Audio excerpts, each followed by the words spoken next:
Hi guys, my name is Borrodante, and welcome back to Overpaint. Today's patient is Jinxie the Mute. Hi Jinxie. Hi Boro, this is a fairly old drawing. However, I feel it's one of my best. She's a half-human, half-mermaid, axolotl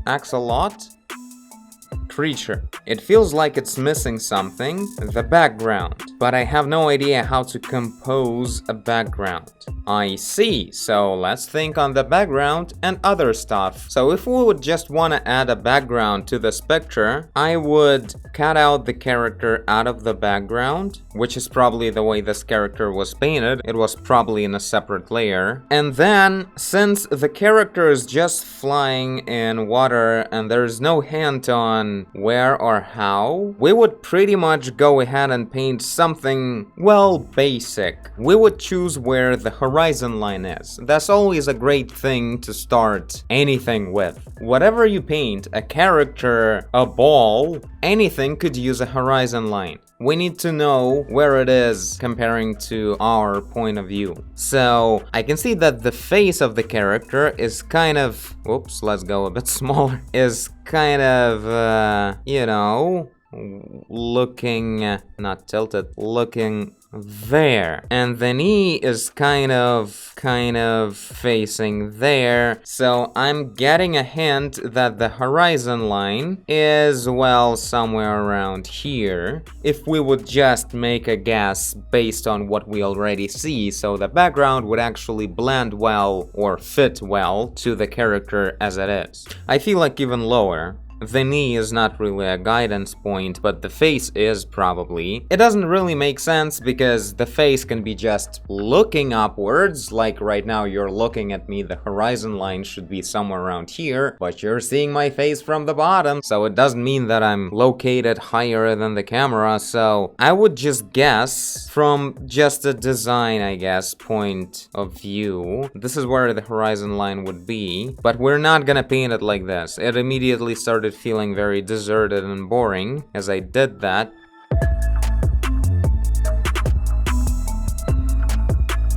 So I just imagined the top plane of the water and the bottom plane of the bottom of the sea or whatever this is. That is, if we want to make any kind of events happening for the background, right? We need to imagine surfaces. Otherwise it would be just a gradient or maybe some fish, but I have no interest in just adding fish to this picture.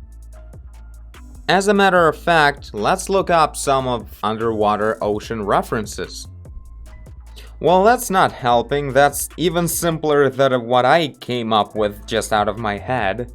That's too close. I need a bigger picture. I mean, we can do this kind of stuff, right? Yeah. So yeah, let's do this. But first, let's talk about the character themselves. When I said there's nothing to like work with or whatever, I already forgot what I said. But I meant that the character was... First of all, I really like the character. I can really see how there's build-up going on, like Jinxie the Mute is trying to actually improve in drawing and construction of the shapes. But of course, as well do, it requires more practice, always. So in this case, I would say what's missing is the feeling of the actual angle for each body part. I feel like this character was supposed to be drawn like if they would be swimming away and then their body, like the rib cage, would be like that and their pelvis would be like that and the legs would be like that, and we would feel like we're actually looking at the thing at the from the bottom to the top. We're looking at the character upwards. And that way we would really have not an excuse, but it would feel correctly. It wouldn't be a mistake to draw the bottom part bigger than the top part. It would look organic and correct because we would actually visualize proper angle from the bottom. But this is hard to do, and what a lot of artists have on a certain stage of improvement is they lock themselves up in just this generic undefined angle and just learning how just general shapes look like from that comfortable angle and never really thinking through the big stuff. they kinda draw it in perspective, but sort of not really. I'm talking about myself too, I always draw like that, which is wrong, and I feel like in this picture, when there's just a character in it, it's kind of begging for more dynamic visualization, because it's just a character, nothing else, and they're swimming, probably dynamically. It should be some kind of a immersive perspective that would drag the viewer into the picture. Again, nothing wrong with this picture. I had a ton of pictures just like this some time ago, and occasionally these days as well, when I'm not really inspired or whatever. So what I'm gonna do, I'm gonna risk succeeding at all because that would take much more time than usual overpaint. I would try to redraw this character, probably only because it's a simple composition. It's just one character and there's no like something more complex to work on. Let's just redraw this mermaid with a stronger perspective that would benefit the picture. Let the original sit over there.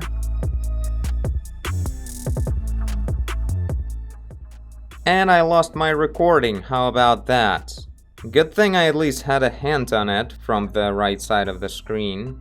I hate it so much. The character themselves. When I said there's no... Anywho, let's continue. So yeah, asking the basic question of how to draw backgrounds, look it up. Look it up on the internet. There's a bunch of ideas on what to come up with for the ocean. I spent less than 2 minutes to find something interesting. So yeah, especially with the ocean, it's a simple thing because there's no precise geometry, nothing is parallel and straight. I guess it's a simple thing. I'll pretty much just copy this thing. I'll shape it up a bit differently so it would fit the shape of the character a bit more. But yeah, that will be pretty much it. One problem you may have, though, is maybe you only feel confident drawing, but not actually painting, and drawing a background is a lot less forgiving thing than drawing a character.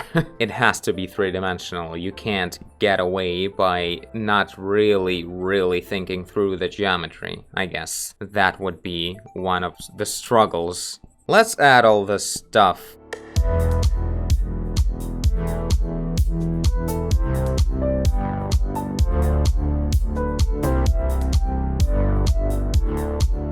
So I'm gonna make some of the hints on the perspective with just blocks of underwater mountains by literally showing that that's where the vanishing point is somewhere. Actually, I want it lower, so let's make the thing stronger.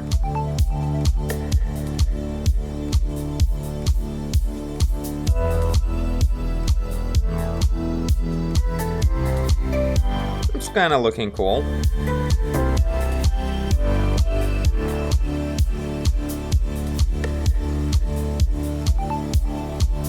Okay, I don't really know how the character will go here, so what's the point of making all these design decisions? I'm gonna fuzz it out a bit in this area at all. Okay, now I'm gonna struggle to switch my brain from painting to drawing, but I have to do that. Let's start with a gesture. As I'm looking at the original, the gesture was just like a stick like this. It was very stiff, like there was a lot of attempts to make the wave, but it was like a wave of this leg, a wave of that leg, a wave of the body, a wave of the hair, then a straight arm here, a stick here, and overall we just see a stick because they all don't continue each other. Any sub-gesture should complement the main gesture of the character. I guess that's important because right now I can see there are beautiful gestures in smaller parts, but the main thing is too stiff because they don't work together, all these smaller gestures of body parts. So I can see that that's the shape of the ocean we have, which is a stupid idea to build the character based on the shape of a background. It should be the other way around, but whatever. Yeah, I'll add some more blue light here so we wouldn't lose the outline of the character, so I was thinking more like that would be the curve. Come on, hand and brain, draw. Like, I can paint at any point. Painting is super easy to me, but drawing is really a gamble. Sometimes I can draw, sometimes my arm is like, no, I'm gonna draw like I'm a left hand. I think it's just because I do it rarely. I lose the practice for the grip or something, I don't know. But the arm becomes like less responsive, less confident.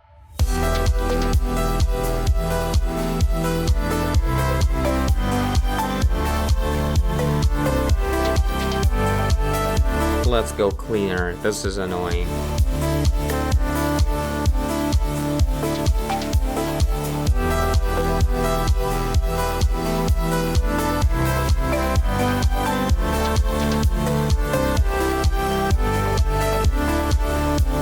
And so we have this gesture going on. Hopefully, I have no idea how this will turn out with the perspective and just making things look appropriate. But like, how do I add the arm? I think it should go like this. So we have this shape and this one will be like that. It all combines together into a swirl like that. So there's foreshortening like that. And in here we would make the arm sideways.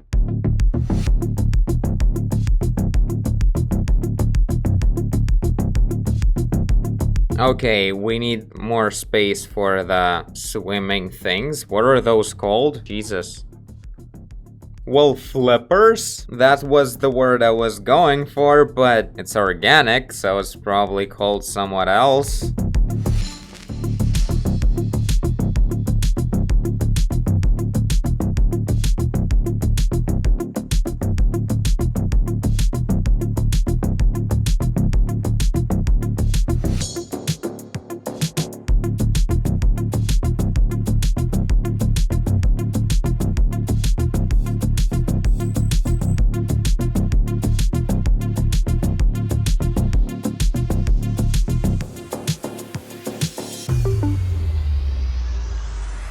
So yeah, the character is also wearing very human outfit. Not sure where this comes from, but let's go with it. Maybe a bit less casual, although I don't even know what that would mean. Let's paint. I drew enough.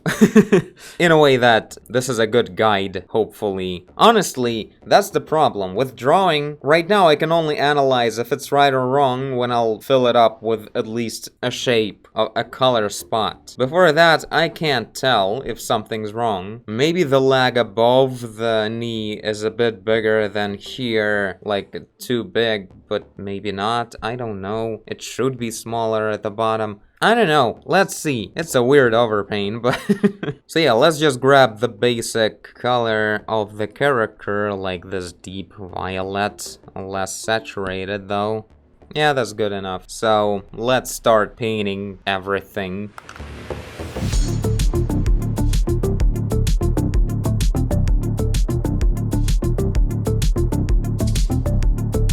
So what I did here, this color for the hair, which is kind of an underwater color for the hair, I literally grabbed this violet color of the skin, made it less saturated and darker, and I got this color, and it looks kind of like a brown hair in a cold underwater ambience. When things are in a strong, especially like opposite color ambience, like brown, orange, or whatever, brown is usually not very saturated, right? And if it's in a very dense, strong ambience of the environment, like in here it's a very strong blue color, it will be influenced a lot, to the point where it's actually the color of the ambience now is just a lot less saturated than a white or a blue color would be in this ambience. Like, if there's a color ring and our brown is supposed to be here, which is a tint of orange or like desaturated orange, and our blue will be here, then when we put an orange kind of color, if we put this color into blue ambience, it's kind of like dragging it closer over here, and in the center, in between of all the colors, there's gray. Whenever you blend together two opposite colors, the middle is pure gray color. So this, as you can see, is literally the middle between orange and blue. It kind of even looks like a blend between the two already. Just saying.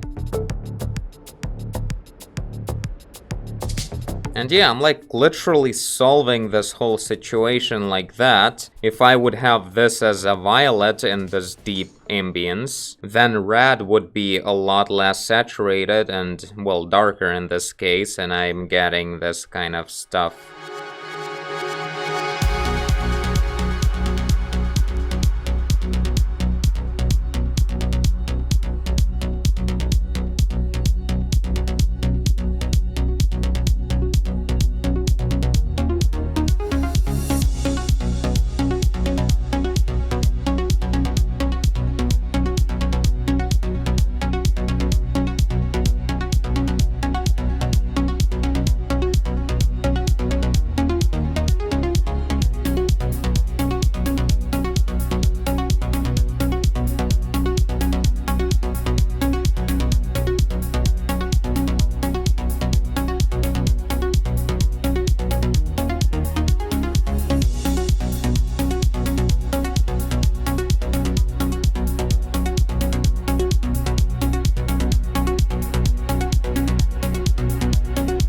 There's no, like, real definition. Again, with the definition of the shapes, right? No real definition of these, thingies, extra fins coming from the face. It's a cool placement, and I like the outline. Like, the top ones are bigger, the bottom ones are smaller. It looks kind of cool and interesting. But where exactly it's coming out of the face? No definition. So if we really think through, like, if this is the head, then somewhere around here, it's much more interesting, and it makes the character much more here. When you do this, like, when you think through the shape for real.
Let's add those fin layers between the fingers that the original has, but we'll keep the very tips of the fingers free so she could use the phone.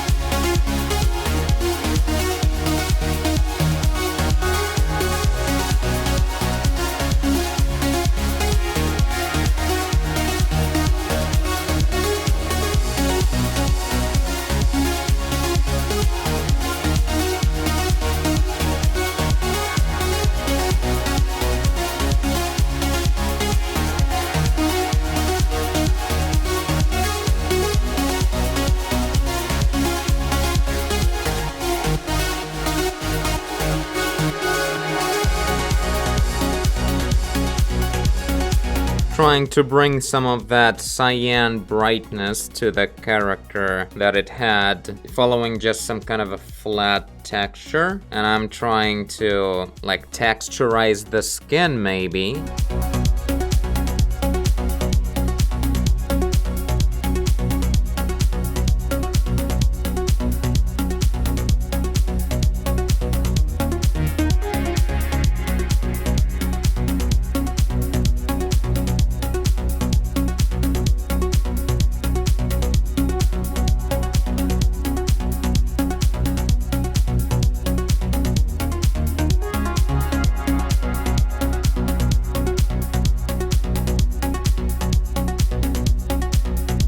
Okay, I got way too involved in this, and I don't even know why. This is not working out at all.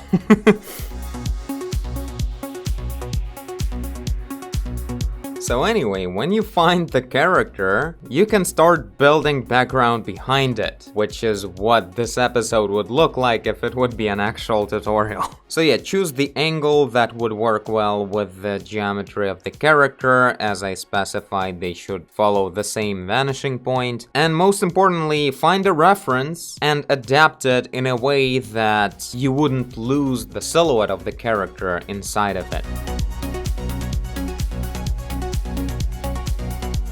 So yeah, this is it. I think the original looked better. I got overwhelmed with everything, but maybe there's something to learn from this. At least with the shading and, well, I do have a background.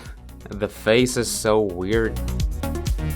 I lost the reference too. Anyway, it's best for everybody if I end this episode here. Tell me guys what you think about the result. Be nice to me. Thank you Jinxie the Mute for your submission. This was supposed to be nice and easy, but I decided to make things complicated. And if any of you guys want me to try and struggle through overpainting your artwork like this, the link to my Patreon page is in the end of this video. You become my patron, submit the picture, and write a message. I read the message and overpaint the picture. And also, I thank you for watching if you did. I guess you did if you're here. Leave a like and subscribe. Tell a friend. Keep it simple. Do whatever you want. And I will see you in the next one. Bye.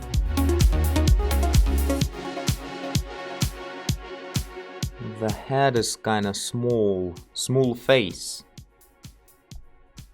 I mean already better.